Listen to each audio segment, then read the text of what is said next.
Good morning and welcome to week 5. This is our week 5 lecture. What I'm going to do now is kind of cover what we're going to be doing for this week, as well as a few reminders.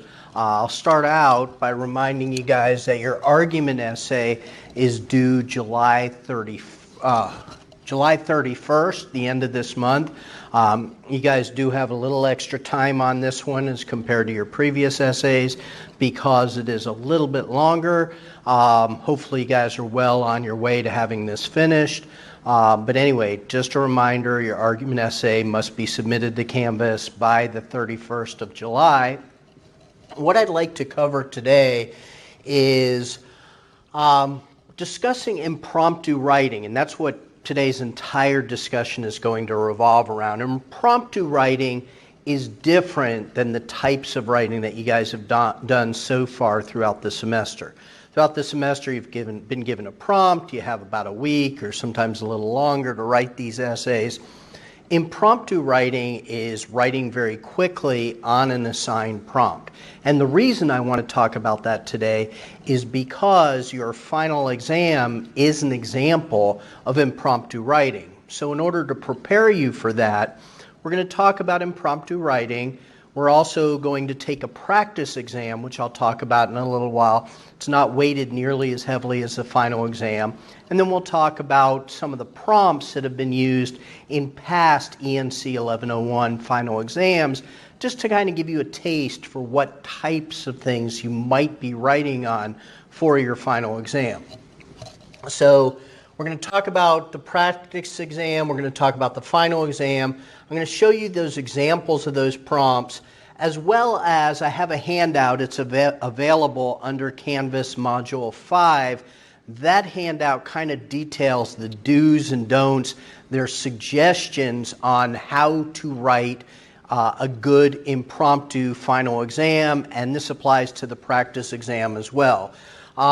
We're also going to have a Zoom meeting this week on Wednesday. That'll be at 10 o'clock. As in past weeks, I will send you the invitation as well as the access code to that meeting in case you have questions about today's material. So let's start off talking about the final exam for ENC 1101. I will be perfectly honest with you guys. I am not a huge fan of the English department's final exam for ENC 1101. All semester, we preach that you should not procrastinate, you shouldn't wait to the last minute. You have some prompts, you have about a week or so to write your essay, to revise it, and edit it. That's how good writing, at least in my opinion, how good writing is done. But for some reason that kind of escapes me, ENC 1101, the English department, has always used impromptu writing as a way for grading your final exam, or writing and grading your final exam for this class. So the way that this essentially works is that you are given 2 prompts, let's say, and you get to pick between those 2 prompts, and you are given 75 minutes to construct an essay on those 2 prompts. Obviously, with only 75 minutes, you're not going to have time to do a lot of revision. You're not going to have time to do a lot of editing. You're certainly not going to be able to go to outside sources to look for evidence and examples to support your writing. But essentially, you have to know how to organize this type of essay, how to put it together. The good thing is, a lot of the skills that you've learned in the class so far can be applied to impromptu writing. The need for a good introduction that has a hook, something that captures the reader's attention, a clear thesis statement, a roadmap detailing what you're going to discuss within your essay. You already learned about that for your argument essay. It applies very well to the final exam, to this type of impromptu writing. In addition, you learned about T, having a topic sentence, evidence and examples, and then analysis to support each body paragraph. You will use that same technique in writing your final exam, as well as the practice exam that we'll do prior to the final exam. And finally, you know that in a good conclusion, you should kind of restate your main points, restate your thesis statement, and then provide a little more food for thought for the reader so they'll keep your writing in the back of their mind instead of just moving on to something else. So those skills do translate well. I'm just not a huge fan of telling you guys all semester, take your time, revise, take a lot of time to edit, do multiple drafts if it's necessary, and then the final exam we tell you, okay, here's 2 prompts, you have 75 minutes to write, do your best work. So in any event, that is the way that the English department does the final exam, and we're stuck with it. So what I have traditionally done is I've actually taken some of the past ENC 1101 final exam prompts and made them available to students so they have some idea of what to expect. There are no word counts for your final exam. While grammar, spelling, and punctuation are important, we all realize that in 75 minutes you're not going to have as much time to go through and fix those things. So in that case, you need to do your best writing. You need to organize your essay well. You also want to have a little bit of time before you start writing to pre-plan your essay, as well as a little time left at the end of the 75 minutes to go through and proofread and make any of the adjustments that may be deemed necessary. So in any event, if you go to Canvas Module 5, you'll see that there is something called FA 2017 ENC 1101 Essay Form A. That is an example of a past ENC 1101 final exam prompt. It's actually, I saved these, I don't know if I'm allowed to or not, but I've saved these to make them available to future students so they get a taste for what that type of writing will entail. So let's open up that first form. It's called Form A on Canvas.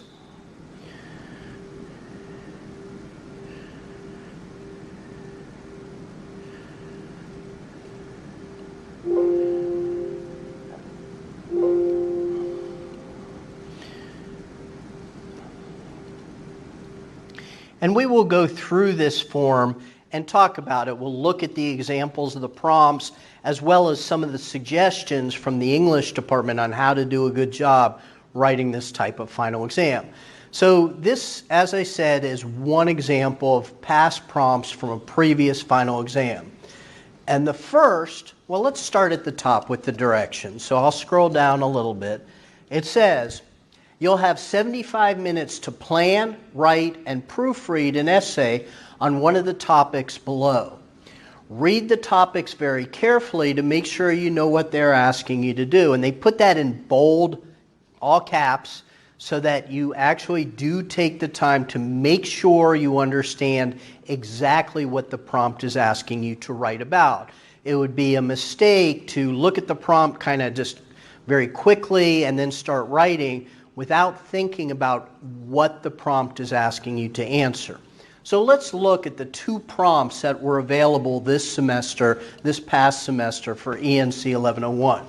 The first says President John F. Kennedy, in his 1961 inaugural address, said, "Ask not what your country can do for you, ask what you can do for your country." Many citizens actively promote causes that range from animal rights to environmental protection to religious and social activism.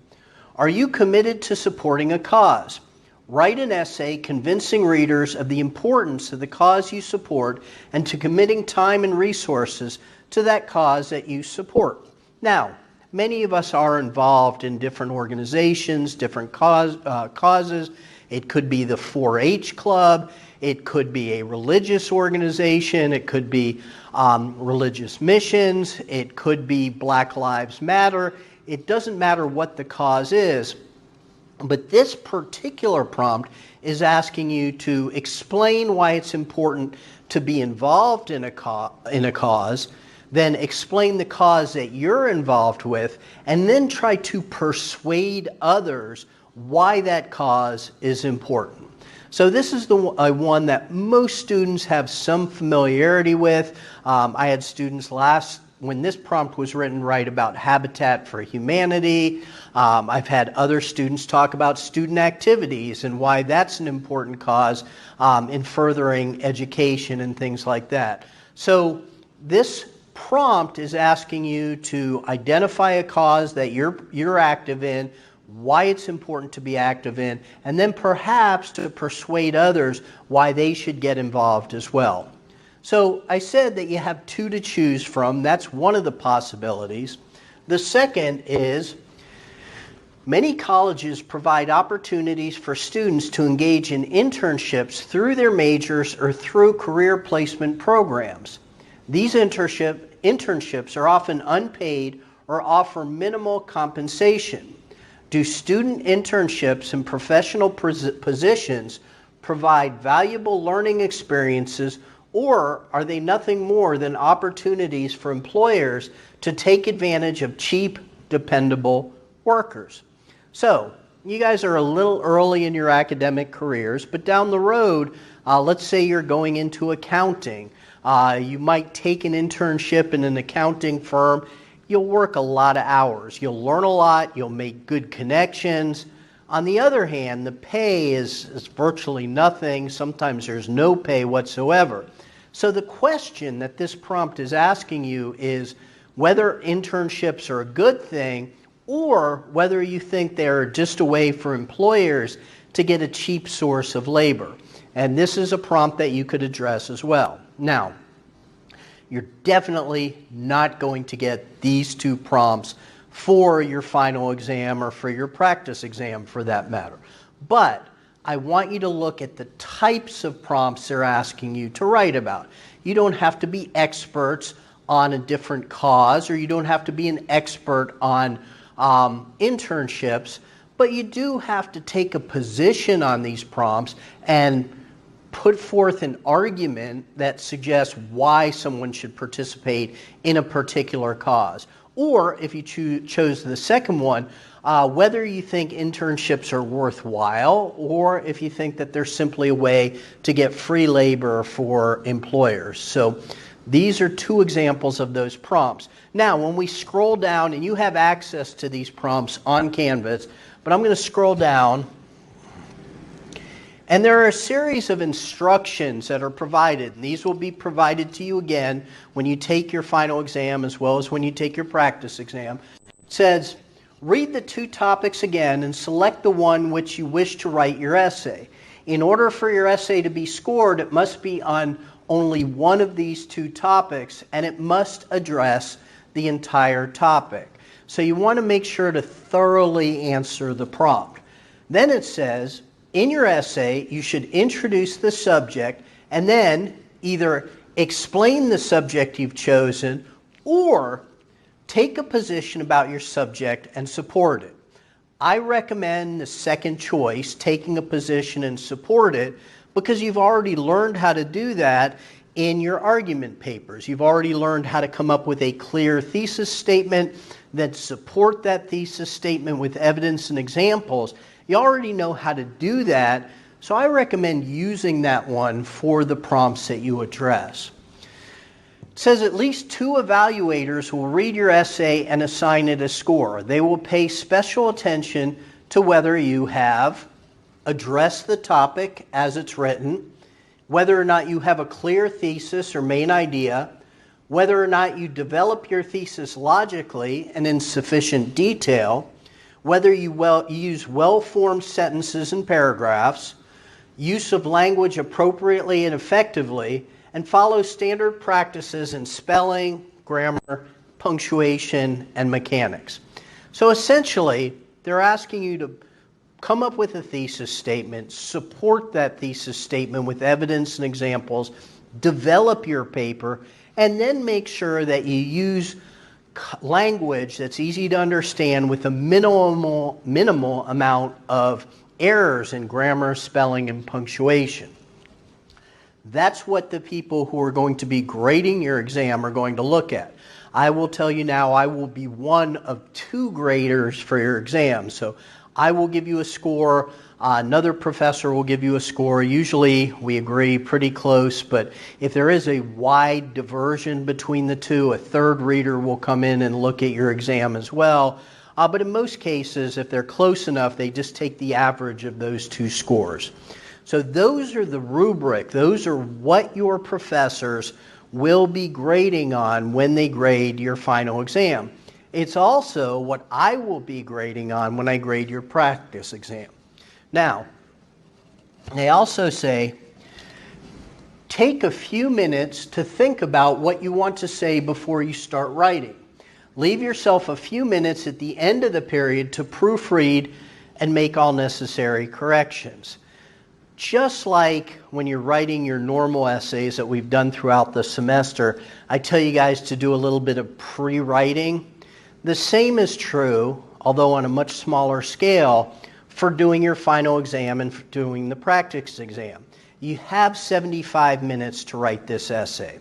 So I would highly recommend that you take 5 minutes before you start writing your essay.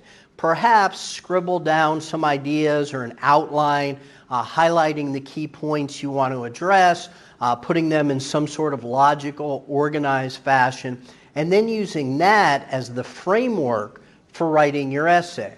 So that's before you start writing your essay. Take 5 minutes out of 75, you still have 70 minutes to write this essay. But I'm also going to ask you guys to take perhaps 3 to 5 minutes at the end to go through and read your essay and make sure that things like grammar, spelling, and punctuation are addressed before you hit submit on that essay. Simply proofreading, perhaps reading your essay out loud, are all things that can help you improve your essay before you submit it to be graded. So write the essay, you have 75 minutes, but perhaps take 5 minutes before you start writing to come up with an outline, and perhaps take 5 minutes at the end where you can proofread for minor errors in grammar, spelling, and punctuation. That should make for a better paper. This part you don't need to worry about. It says you may cross out or add information as necessary. That was written for when we used to do the exams in the classroom. Obviously, this semester we're not doing that. So you can correct on the keyboard as necessary. The way this works online, it's a little different from this prompt. This prompt was written for when it was in a face-to-face class. But the way this works online is when you click to enter the final exam, you will immediately see the two prompts. And then you will have 75 minutes from when you open those prompts to submitting it. After 75 minutes, it shuts down and you can't type anymore. So certainly be prepared to write for 70 minutes or so, perhaps 65 minutes, and have a little time beforehand to free write or to outline, and a couple of minutes at the end to make sure that you proofread your essays. So that's one set of prompts from a previous final exam. Now, if we go back to the modules, module number 5 in Canvas, you'll see that I also provided another set of prompts for you guys to look at. And I'm going to click on the one that says Form B, that's here, all right, Fall 2017 ENC 1101, Form B. Let's click on that one and see those examples of past prompts. All right, it's taking a little longer to open this time, but let's see what it looks like.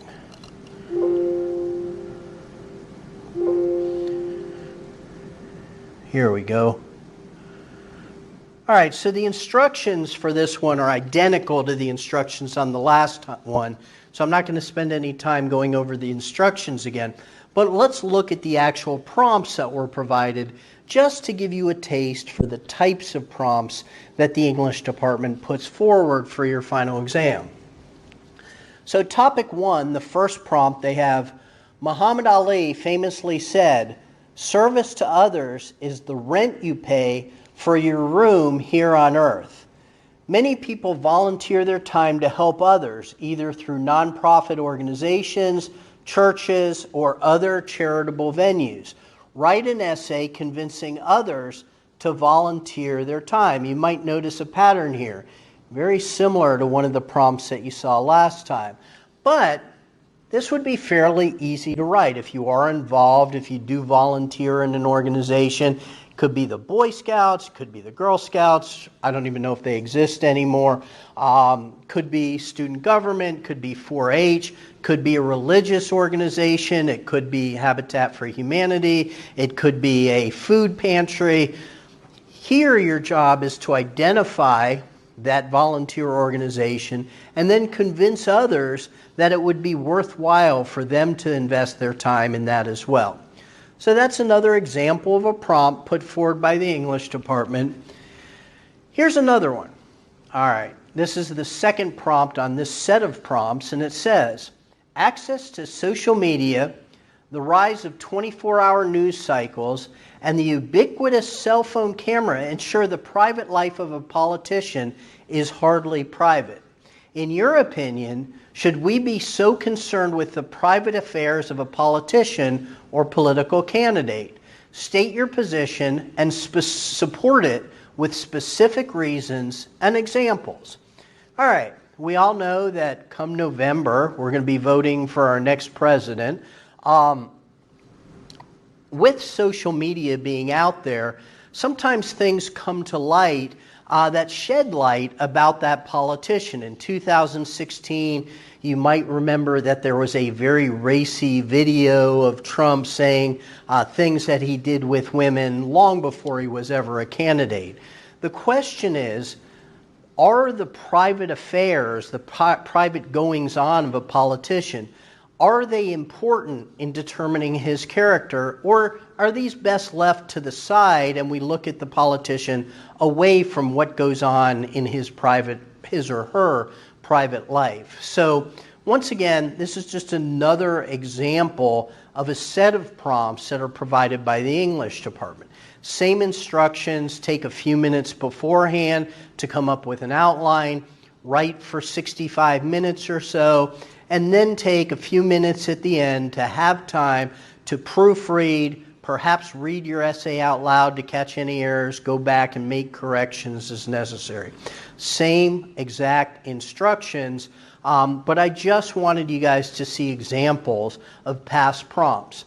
Next week, I will give you one final set of prompts that were provided by the English department, just to keep you guys thinking about the types of things that they ask for their final exam. Now, let's go back to Canvas. And if we go back to Module 5,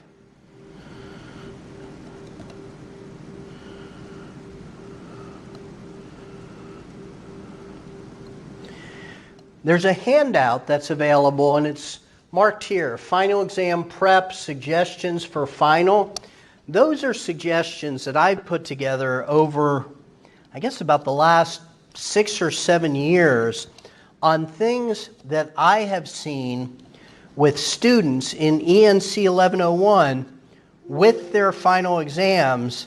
And these are suggestions that, if taken, will certainly help you in writing your final exam as well as the practice exam for this class.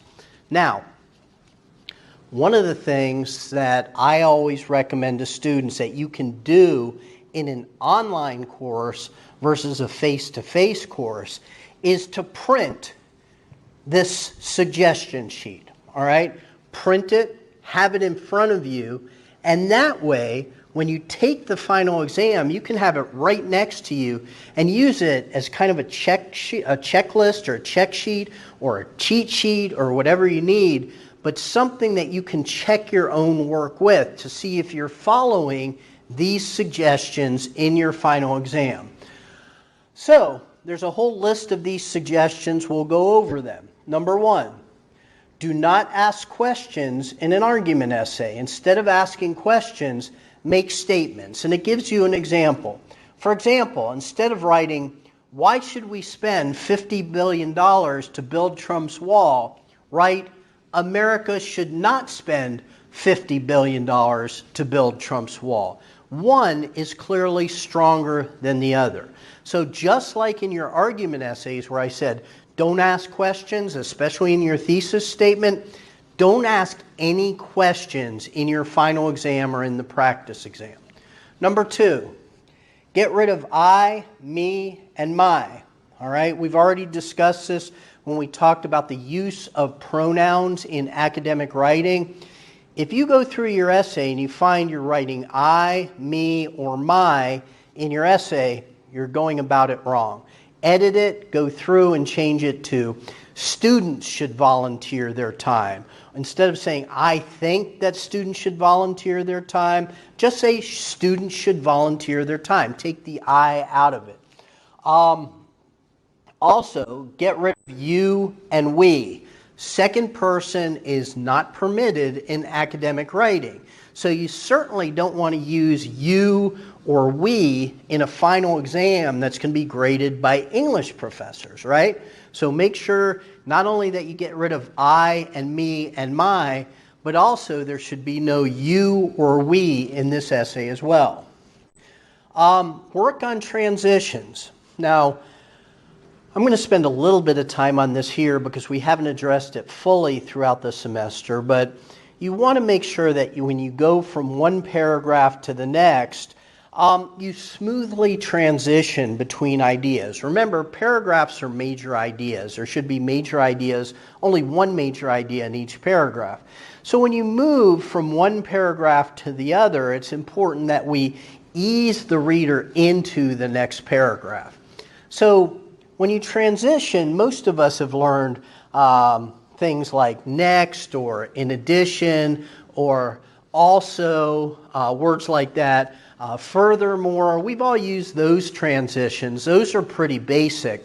Here, I give you some examples of how you can make your transitions more effective. Instead of saying next or secondly and then thirdly, think about in your transition kind of restating what was brought up in the previous paragraph and then introducing your topic sentence to transition you into the next paragraph. And those examples are provided under number 4. You can look at that on your own time.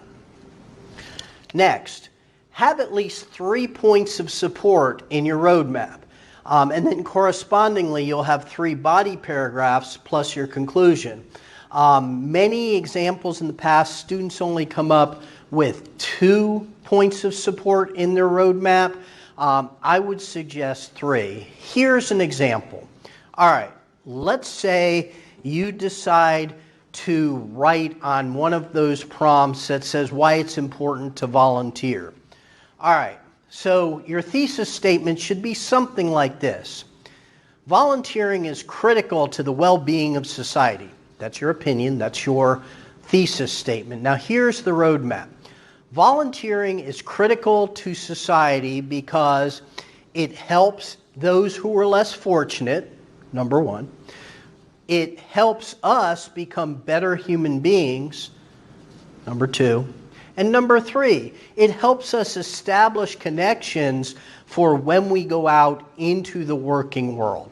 So that is your roadmap. It tells the reader that you're going to talk about how it helps society, how it helps you as an individual volunteering, and how it helps make connections down the road. Correspondingly, your body paragraph should match that roadmap. So your first body paragraph would talk about how it helps those who are less fortunate.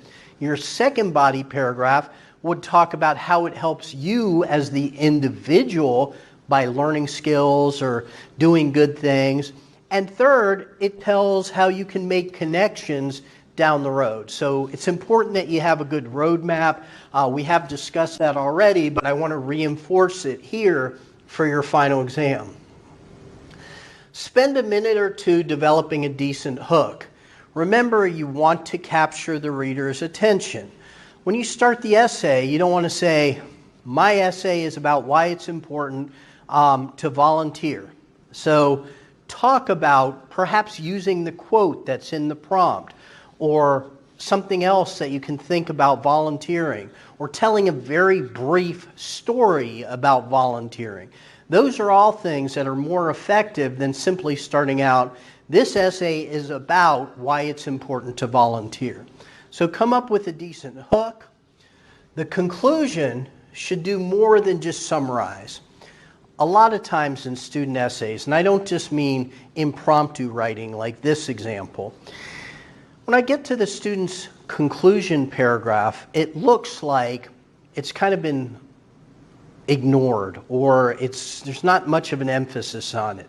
It almost appears as if, okay, I've written the essay, now I just got to get it done, so I know I have to have a conclusion. And students don't pay a lot of attention to that final paragraph. What I'd like you to remember is the very last thing that's in the reader's mind after they read your essay is that conclusion paragraph. So sure, it's good to restate your thesis, it's good to restate your main points, but don't neglect your conclusion. It is just as, if not more important, than any other paragraph in your essay. So make sure you spend an adequate amount of time on your conclusion. All right.